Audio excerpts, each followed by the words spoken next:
জাতি আজ এক অভাবনীয় অভিজ্ঞতার মধ্যে দিয়ে গেছে। আমরা এমন একটি দেশে বাস করি যেখানে পরাজিত দল কখনোই জয়ী দলকে অভিনন্দন জানাতে পারেনি। শুভেচ্ছা বা দেশ গড়ার কাজে হাতে হাত রেখে এগিয়ে যাওয়ার মতো কথা শোনার সৌভাগ্য আমাদের কখনোই হয়নি। সে জাতি আজ দেখল বিজয়ী নেতা নিজে গেলেন পরাজিত নেতাদের কাছে, টেনে নিলেন বুকে, আর বিজয়ী নেতাকে ফুল দিয়ে বরণ করে নিলেন পরাজিত নেতারা। আশ্বস্ত করলেন দেশের স্বার্থে পাশেই থাকবেন। বিএনপি চেয়ারম্যান তারেক রহমান আজ সন্ধ্যায় গিয়েছিলেন জামায়াত আমির ডাক্তার শফিকুর রহমান এবং এনসিপির আহ্বায়ক নাহিদ ইসলামের বাসায়। দুই নেতাই তারেক রহমানকে ফুলেল শুভেচ্ছায় সিক্ত করেন। বেশ কিছুটা সময় কথাবার্তাও বলেন তারা, মতামত জানান, উদ্বেগ বিনিময় করেন।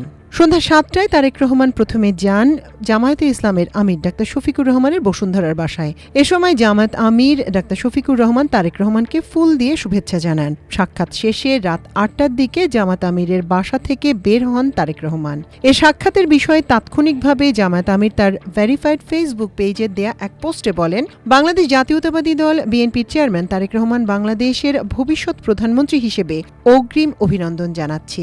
তিনি আজ আমার আবাসিক কার্যালয়ে এসেছিলেন। তার এই আগমন আমাদের জাতীয় রাজনীতির জন্য এক ঐতিহাসিক মুহূর্ত। আমি তার এই আগমনকে স্বাগত জানাই এবং প্রত্যাশা রাখি সংলাপ ও দায়িত্বশীলতার মাধ্যমে এটি রাজনৈতিক পরিপক্কতা ও পারস্পরিক শ্রদ্ধার এক নতুন অধ্যায় সূচনা করবে। সাক্ষাতের সময় তারেক রহমানের সঙ্গে বিএনপি মহাসচিব মির্জা ফখরুল ইসলাম আলমগীর, স্থায়ী কমিটির সদস্য নজরুল ইসলাম খান এবং জামায়াতের আমিরের সঙ্গে দলের নায়েবে আমির ডাক্তার সৈয়দ আবদুল্লাহ মোহাম্মদ তাহের ও দলের সহকারী সেক্রেটারি জেনারেল কেন্দ্রীয় প্রচার ও মিডিয়া বিভাগের প্রধান এহসানুল মাহবুব জুবাইর উপস্থিত ছিলেন। পরে সাংবাদিকদের জামাতের নায়েবে আমির ডাক্তার সৈয়দ আবদুল্লাহ মোহাম্মদ তাহের বলেন, এটি রাজনীতির গুণগত পরিবর্তন। আমরা একসঙ্গে ফ্যাসিবাদের বিরুদ্ধে আন্দোলন করেছি। সরকার এবং বিরোধী দল মিলে একসঙ্গে নতুন বাংলাদেশ বিনির্মাণে কাজ করব। It's a beginning. আমি মনে করি যে একটা মৌলিক কোয়ালিটেটিভ চেঞ্জ যাতে আমরা এদেশে পেতে পারি সে বিষয়েও আমরা দৃষ্টি আকর্ষণ করেছি। পজিটিভ যে কোনো বিষয় আছে আমরা বলেছি আমরা কোঅপারেট করব এবং জনগণের স্বার্থের বিরুদ্ধে এবং জনগণের কোনো কল্যাণের বিপরীতে যদি সেরকম কোনো ভূমিকা থাকে আমরা অবশ্যই সে ব্যাপারে আমরা প্রতিবাদ এবং ভূমিকা নেওয়ার জন্য আমরা প্রস্তুত আছি। বিভিন্ন জায়গায় কিছু অঘটন ঘটেছে, কিছু ধর্ষণের ঘটনা ঘটছে, হামলার ঘটনা ঘটছে, আমরা এগুলো দৃষ্টি আকর্ষণ করেছি। আমরা মনে করি সরকারের ব্যাপারে অত্যন্ত সিরিয়াস ভূমিকা পালন করবে এবং দেশকে একটা পজিটিভ দিকে নিয়ে যাবে।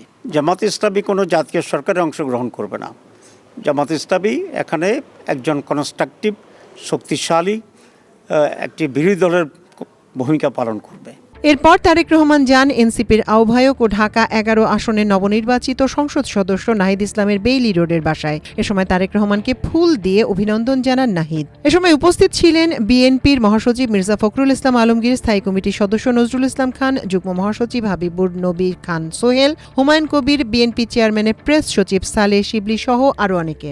অপরদিকে এনসিপি নেতাদের মধ্যে দলের সদস্য সচিব আক্তার হোসেন ও উত্তরাঞ্চলীয় মুখ্য সংগঠক সার্জিস আলম সহ অন্যরা উপস্থিত ছিলেন। সাক্ষাতের পর সাংবাদিকদের এক প্রেস ব্রিফিংয়ে দলের সদস্য সচিব আক্তার হোসেন বলেন, গণতন্ত্রের পক্ষে যে কোনো রাজনৈতিক দলের মধ্যে মতভেদ থাকতে পারে, কিন্তু আমরা যেন একত্রে বসতে পারি, সংলাপের মধ্যে দিয়েই আমরা যেন সমাধানে পৌঁছাতে পারি, এ ব্যাপারেই নাহিদ ইসলাম আহ্বান জানিয়েছেন।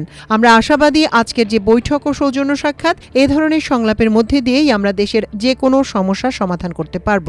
আমরা বাংলাদেশের রাজনীতি যে কোনো রাজনৈতিক দল যারা গণতন্ত্রের পক্ষে, যারা ফেসিবাদের বিপক্ষে, যারা বাংলাদেশকে নতুন করে বলতে চায়, সেই রাজনৈতিক দলগুলো আমাদের মতভিন্নতা থাকতে পারে, পলিসির ভিন্নতা থাকতে পারে, কিন্তু আমরা একত্রে বুঝতে পারি, সংলাপের মধ্য দিয়ে যাতে আমরা সমাধানে পৌঁছাতে পারি সে ব্যাপারে আহ্বান জানিয়েছেন এবং বিএনপির তরফ থেকেও যারা নেতৃবৃন্দরা এসেছিলেন তাদের সাথে আমাদের সংলাপের মধ্য দিয়েই সমস্যার সমাধানের বিষয়ে তারাও জোরারোপ করেছেন এবং আমরা আশাবাদী যে আজকের যে বৈঠক, আজকের যে সৌজন্য সাক্ষাৎ, এই সৌজন্যতার মধ্য দিয়েই, সংলাপের মধ্য দিয়েই আমরা বাংলাদেশের যে কোনো সংকটকে আমরা সমাধানের দিকে অগ্রসর করতে পারবো বলে আশাবাদী। মাল্টিমিডিয়া ডেস্ক, আমার দেশ।